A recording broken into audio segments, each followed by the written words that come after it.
American computer scientist మరియు podcaster లెక్స్ Friedman ఈయన చేసిన పాడ్కాస్ట్ మోడీ గారితో చాలా చాలా ట్రెండ్ అవుతుందన్నమాట.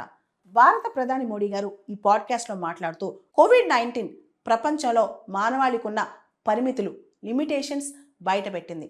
ఎన్నో లిమిటేషన్స్ మనం చూసాం. అయినా కానీ ప్రపంచ దేశాలు కానీ వాటి బుద్ధి మార్చుకోవట్లేదు.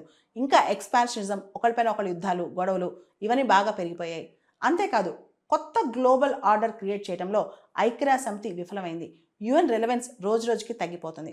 పాకిస్తాన్ సంబంధించి ఆయన వ్యాఖ్య చేస్తూ మేము ఎంత మంచి చేయాలని చూసినా పాకిస్తాన్ హాస్టిలిటీ ప్రదర్శిస్తుంది, పాకిస్తాన్ బిట్రే చేస్తుంది, పాకిస్తాన్ చాలా బిట్రేలో ముందంజుందని చెప్పి మోడీ గారు పాకిస్తాన్ గురించి వ్యాఖ్యానించడం జరిగింది ఈ పాడ్కాస్ట్లో.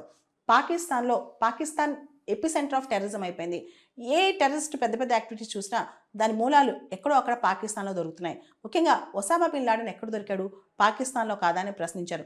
నేను చాలాసార్లు పాకిస్తాన్ మార్చాలని ట్రై చేశాను, కానీ పాకిస్తాన్ తన బుద్ధి మాత్రం మార్చుకోవట్లేదని చెప్పి మోడీ గారు కామెంట్ చేశారనమాట.